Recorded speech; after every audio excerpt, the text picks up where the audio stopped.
जय हिंद। एक्सरसाइज 8.1 के question number 9 को सॉल्व करेंगे। सबसे पहले क्वेश्चन 9 को रीड करेंगे। क्वेश्चन 9 में लिखा हुआ है in triangle ABC right angled B if tan a equal to 1/√3 find the value of first sin a cos c plus cos a sin c and second is cos a cos c minus sin a sin c। तो चलिए इस question को start करते हैं।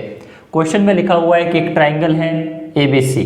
तो सबसे पहले हम एक ट्राइंगल बनाएंगे ABC, जिसमें क्वेश्चन में लिखा हुआ है कि एंगल B है वो समकोण है।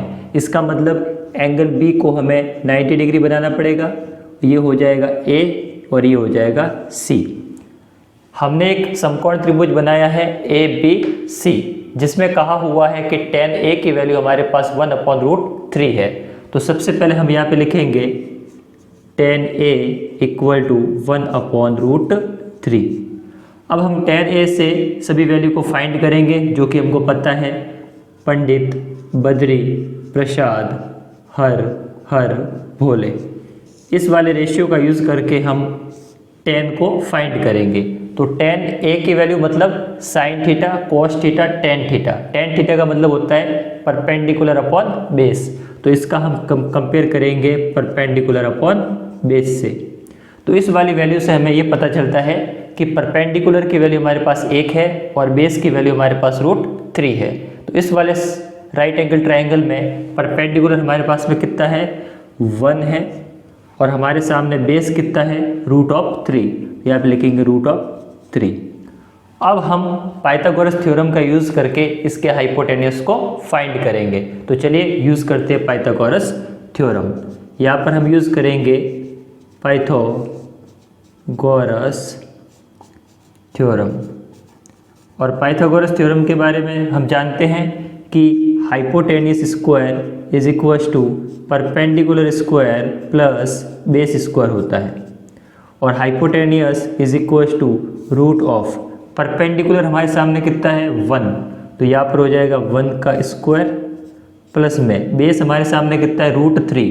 तो यहाँ पर हो जाएगा √3 का स्क्वायर।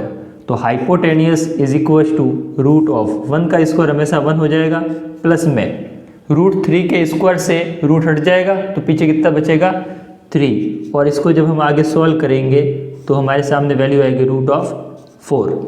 और √4 का मतलब क्या होता है 2। इसका मतलब हमारे सामने हाइपोटेन्यूस की वैल्यू कितनी आई है, हाइपोटेन्यूस हमारे सामने आ गया √4 और √4 को हम लिख सकते हैं 2।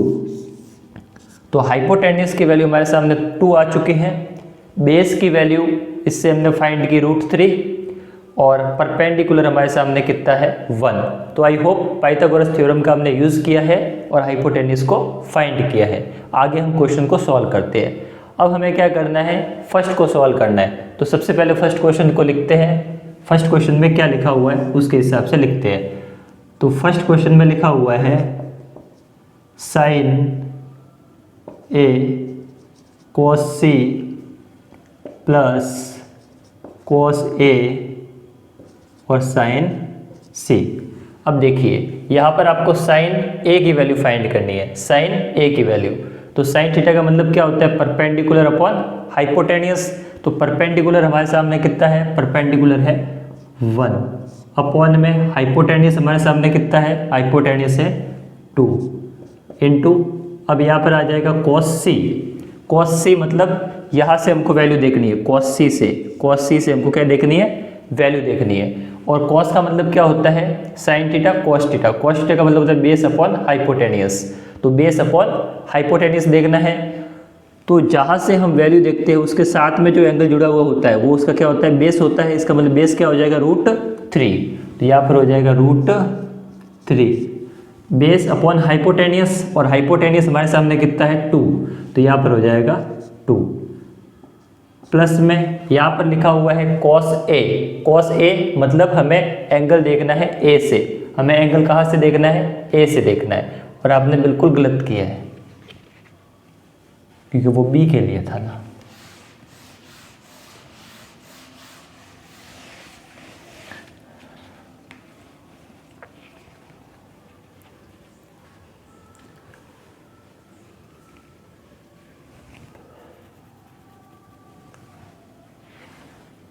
तो सबसे पहले हम वैल्यू फाइंड करेंगे साइन ए की। तो साइन ए की वैल्यू कैसे फाइंड करेंगे?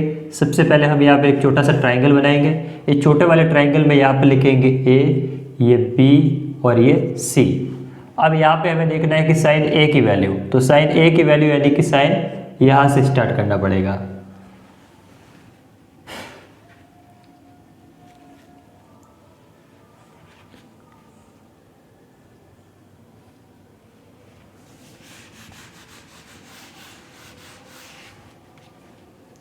तो सबसे पहले हमें फाइंड करना पड़ेगा साइन ए। तो साइन ए को कैसे फाइंड करेंगे? साइन ए को फाइंड करने के लिए सबसे पहले हम यहाँ पे एक छोटा सा ट्राइंगल बनाएंगे। इस ट्राइंगल में यहाँ पर ए है, यहाँ पर बी है, यहाँ पर सी है। यहाँ पर दिया हुआ है √3, ये है 1 और ये है 2। अब हमें फाइंड करना है साइन ए, यानी कि एंगल कहाँ से देखना पड़ेगा? यहाँ से एंगल देखना पड़ेगा। अब साइन का मतलब क्या होता है? Perpendicular upon hypotenuse. तो हमारे लिए परपेंडिकुलर क्या हो जाएगा? इसके सामने वाला √3, तो परपेंडिकुलर हो जाएगा हमारे सामने √3 अपॉन में परपेंडिकुलर अपॉन हाइपोटेन्यूस। तो हाइपोटेन्यूस हमारे सामने कितना हो जाएगा? 2। तो यहाँ पर आप लिखेंगे 2 मल्टीप्लाई। अब हमें फाइंड करना है कॉस सी। क्या फाइंड करना है? कॉस सी। तो कॉस क्या होता है? Base upon hypotenuse. तो हमें बेस देखना पड़ेगा। अब देखिए जरा, हमें फाइंड करना है कॉस सी, यानी कि सी से एंगल देखना पड़ेगा। और कॉस मतलब बेस, बेस हमारे सामने कितना हो जाएगा? जिसके साथ में ये एंगल बना रहा है, यानी कि √3।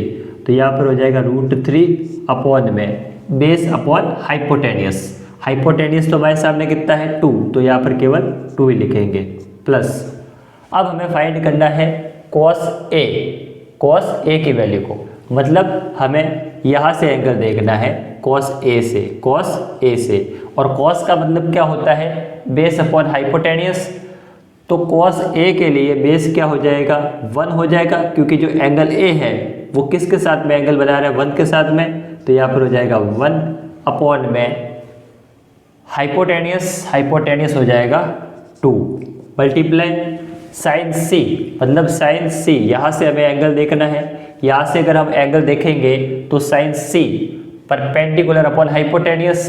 तो इसके सामने वाली वैल्यू क्या है? 1। तो यहाँ पर हो जाएगा 1 अपॉन में हाइपोटेन्यूस यानी कि 2।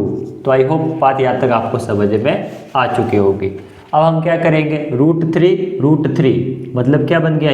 ये बन जाएगा √3 का स्क्वायर अपॉन में 2 × 2 कितना होता है? 4 प्लस में 1 × 1 कितना हो जाएगा? 1 अपॉन में 2 × 2 कितना हो गया? 4। आगे अगर सॉल्व करेंगे तो ये तो इससे हट जाएगा, तो यहाँ पे बचेगा 3/4 प्लस 1/4। इसको जब और आगे सॉल्व करेंगे तो 4/4, यानी कि आंसर हमारे सामने कितना हो जाएगा? 1। तो आई होप ये क्वेश्चन आपको समझ में आ चुका होगा। केवल आपको एंगल को देख के बेस, परपेंडिकुलर और हाइपोटेन्यूस की वैल्यू को लिखना है। अब ऐसा कैसा क्वेश्चन नंबर 2 है, इस सेकंड क्वेश्चन को सॉल्व करते हैं। तो क्वेश्चन 2 में क्या लिखा हुआ है? क्वेश्चन 2 में लिखा हुआ है हमारे सामने cos A cos C minus sign ए और साइन सी। अब हम यहाँ पे एक छोटा सा ट्राइंगल बनाएंगे। इस ट्राइंगल से हम सॉल्व करेंगे तो आसानी से सॉल्व हो जाएगा। यहाँ पर हो जाएगा ए, ये बी और ये सी। यहाँ पर वैल्यू है √3 और ये है 2 और ये है 1। अब देखिए जरा, यहाँ पर लिखा हुआ है कॉस ए, यानी कि एंगल कहाँ से देखना पड़ेगा? ए से देखना पड़ेगा। कॉस का मतलब क्या होता है? Base upon hypotenuse. तो इसके लिए बेस क्या हो जाएगा? 1। तो यहाँ पे लिखेंगे हम 1 अपॉन हाइपोटेन्यूस की वैल्यू हमारे सामने कितनी है? 2। तो यहाँ पे लिखेंगे 2 × कॉस सी। तो कॉस सी को हम कहाँ से देखेंगे? यहाँ से देखेंगे। और कॉस का मतलब क्या होता है? Base upon hypotenuse. तो इसके लिए बेस क्या हो जाएगा? √3। तो यहाँ पर हम लिखेंगे √3 अपॉन में हाइपोटेन्यूस की वैल्यू कितनी है? 2 माइनस में। अब हमें देखना है क्या? अब हमें देखना है साइन ए की वैल्यू को। मतलब साइन का मतलब क्या होता है? Perpendicular upon hypotenuse. तो साइन ए यानी कि ए से देखना पड़ेगा। ए के लिए परपेंडिकुलर क्या हो जाएगा? √3। तो यहाँ पर हो जाएगा √3 अपॉन में हाइपोटेन्यूस यानी कि 2। तो यहाँ पर हो जाएगा 2 मल्टीप्लाई साइन सी, मतलब हमें देखना पड़ेगा साइन सी से। और साइन का मतलब क्या होता है, परपेंडिकुलर अपॉन हाइपोटेनियस, तो c यानी कि इसका परपेंडिकुलर क्या हो जाएगा 1, तो यहाँ पे लिखेंगे 1 अपॉन हाइपोटेनियस कितना है 2 है। अब इसको आगे हम सॉल्व करेंगे, 1 इंटू रूट 3 क्या होता है रूट 3 अपॉन 2 इंटू 2 कितना होता है 4 माइनस ये कितना हो जाएगा रूट 3 अपॉन में ये कितना हो जाएगा 4 root 3 upon 4 minus root 3 upon 4, आखिर में हमारे पास आंसर क्या हो जाएगा 0।